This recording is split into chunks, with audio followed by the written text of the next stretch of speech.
Olá pessoal, sejam todos bem-vindos para mais um vídeo da nossa série Os Pais da Igreja. Essa semana estaremos dando continuidade a Os Pais Apologistas. Na semana anterior trabalhamos com o tema Justino o Mártir e hoje estaremos abordando a vida e obra e contribuição de Tertuliano de Cartago. Mas antes de continuar este vídeo, eu quero te convidar, se você ainda não é inscrito neste canal, se inscreva, deixe o seu like, compartilhe, faça um comentário e nos ajude a estar divulgando mais e mais o nosso canal. Bem, como havia falado, esta semana iremos trabalhar Tertuliano de Cartago. Este é um homem que tem muitas controvérsias em torno de si. Diferente dos outros pais da igreja que já temos trabalhado até agora, nós não temos muitas informações a respeito de Tertuliano. Não sabemos muito sobre a sua vida e nem sobre a sua morte. Ele não teve, pelo menos nos relatos históricos oficiais, um fim tão bonito e tão inspirador como, por exemplo, Inácio de Antioquia. Contudo, este homem tem muito a nos ensinar. Em suas mais de 31 obras que chegaram até os dias de hoje, ele traz uma profunda reflexão sobre a importância de se defender a verdadeira fé cristã. Tertuliano nasceu por volta do ano 160 da era cristã e morreu por volta do ano 220. Ele é um pensador cristão nascido no norte da África. Durante a sua trajetória, ele ficou conhecido pela sua ampla defesa do cristianismo, usando técnicas de retórica e utilizando palavras, utilizando mecanismos, utilizando estratégias típicas de operadores do direito do seu tempo. Acredita-se que Tertuliano foi, de fato, um grande jurista, alguém versado no direito e na filosofia e na retórica dos seus dias. Ele também é conhecido pelo seu comportamento temperamental. Ele não era a melhor pessoa para você ter uma conversa num dia estressante. A sua forma enfática em defender as suas teses gerou esta fama de mal-humorado. Mas, de fato, o temperamento de Tertuliano, pelos seus escritos, mostra alguém um tanto quanto explosivo e excessivamente moralista, talvez em virtude do seu contato com o estoicismo dos seus dias. O excessivo moralismo de Tertuliano pode ser visto através de um de seus escritos, onde ele dedica páginas e páginas defendendo uma forma adequada em que as mulheres devem se vestir e se comportar em público. Mas, mesmo com tantas controvérsias a respeito da sua vida, do seu temperamento, Tertuliano é um exemplo. Até hoje, nós temos inúmeras obras que são tidas como verdadeiros baluartes da teologia cristã. Este homem foi responsável num período de grande dificuldade e de grandes ataques provocados pelo herege chamado Marcião e seus seguidores contra a palavra de Deus. Ele foi o responsável por defender peremptoriamente as escrituras do Novo Testamento. Tanto que ele é considerado aquele que deu pela primeira vez a designação de Novo Testamento para as escrituras cristãs. Até então, as escrituras como um todo, principalmente as obras do Antigo Testamento, eram vistas apenas como escrituras. Tertuliano dedicou 5 volumes do seu trabalho para contradizer as heresias propagadas por Marcião, tais como que havia 2 deuses no Antigo Testamento, um Deus malvado, estou aqui fazendo rápidas colocações, e um Deus bom, o Deus Pai. Então, para ele, as escrituras judaicas do Antigo Testamento, para Marcião, claro, não era de grande valor. Tertuliano ele vai trazer nesses volumes a defesa de toda a escritura. E ele vai dizer que o Antigo Testamento é as Escrituras e ele vai considerar os escritos cristãos dos seus dias, que já circulavam também como um Novo Testamento e uma continuidade da verdade revelada no Antigo Testamento. Por isso, Tertuliano diz: deixo claro minha primeira posição que o Testamento evangélico tem apóstolos como autores, os quais o próprio Senhor atribuiu essa tarefa de publicar o Evangelho. dos apóstolos João e Mateus, que foram discípulos de Jesus, primeiro inculcaram fé em nós. E Lucas e Marcos, homens associados aos apóstolos, a renovaram em seguida. Todos estes homens iniciaram com os mesmos princípios de fé, o único Deus, Criador e seu Cristo, que nasceu da Virgem e veio cumprir a lei e os profetas. Não vos preocupeis se ocorre alguma variação na sequência de sua narrativa, desde que haja concordância na questão essencial da fé, em que existe total discordância com Marcião.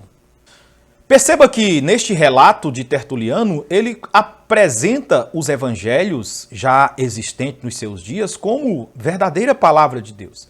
E ele se contrapõe a este herege conhecido como Marcião. Perceba que para Tertuliano as escrituras sempre tiveram um alto valor.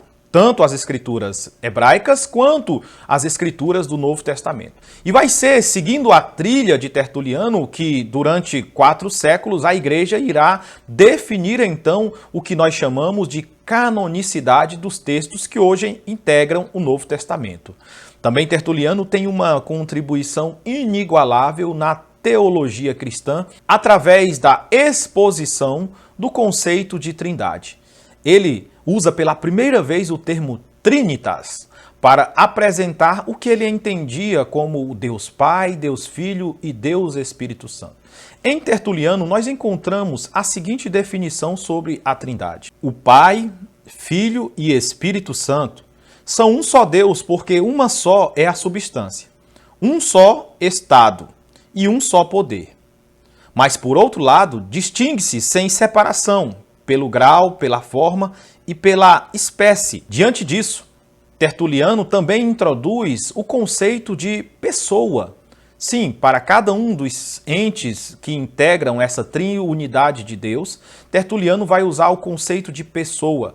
Para Jesus também é apresentado pessoa, como uma pessoa distinta do Pai e uma pessoa distinta do Espírito Santo.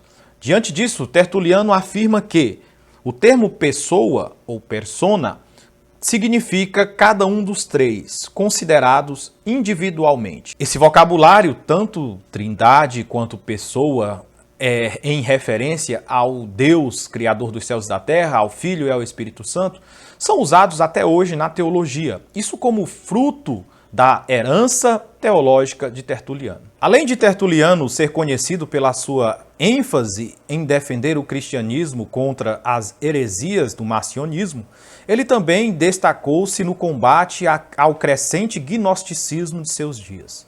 Tertuliano refinou a teologia do Cristo que se fez carne e da doutrina já introduzida por Justino do Logos, do Deus encarnado.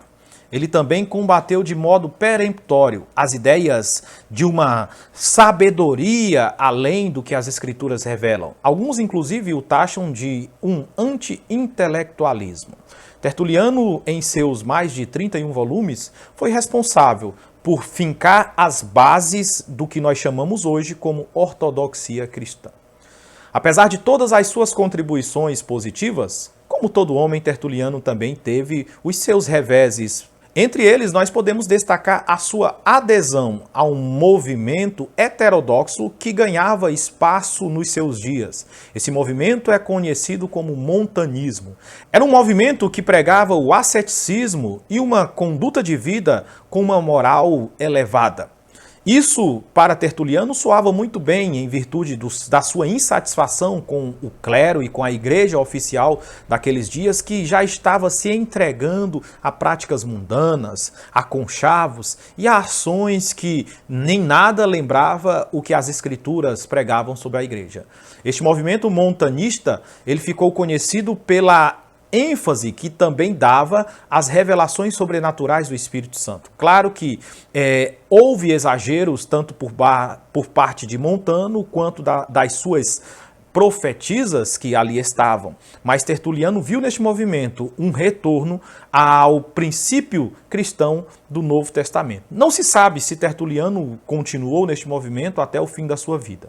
O que se sabe é que ainda no século VI foram encontrados resquícios de uma comunidade onde se identificavam como tertulianistas.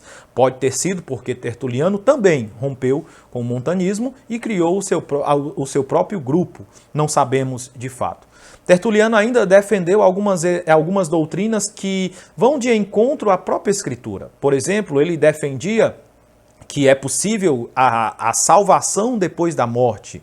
Ele acreditava que era possível que houvesse uma redenção e que os crentes iriam direto para o céu somente se morresse através do martírio. Ele ainda defendeu a ideia de que o batismo era um dos itens necessários para perdão dos pecados. Então, após o batismo, o ser humano, o indivíduo, seria perdoado de todos os seus pecados. Defendeu ainda a salvação pelas obras. São doutrinas que devem ser refutadas, porque, como o próprio Tertuliano pregou e ensinou, essas doutrinas vão de encontro às Escrituras. Como um homem natural, como uma pessoa comum, Tertuliano teve muitas falhas, mas é inegável a sua contribuição. E para apresentar a importância da contribuição de Tertuliano, é importante lembrarmos o que Eusébio de Cesareia dizia cerca de 100 anos depois da morte de Tertuliano. Quando este grande historiador da igreja buscava algo sobre a doutrina cristã, ele entoava em alta voz aos seus servos: "Mostre-me o mestre." Sim, e esse mestre era Tertuliano. Então ele buscava nos escritos de Tertuliano a base doutrinária para escrever sobre o cristianismo, sobre a fé da igreja e sobre esclarecer dúvidas que Eusébio teria. Assim também, para nós do século XXI, Tertuliano ainda continua ecoando através dos seus ensinos ortodoxos, através das suas verdades que estão em consonância com a palavra de Deus. Por isso, nós apresentamos um pouco deste homem no nosso vídeo de hoje. Bem, pessoal, espero que você tenha gostado de conhecer um pouco mais sobre Tertuliano. Semana que vem vamos dar continuidade sobre o tema Os Pais da Igreja. E assim, eu te peço, se você gostou, curte, compartilha e deixa o seu comentário, tá certo? Então, um forte abraço a todos e até a próxima. Tchau, pessoal!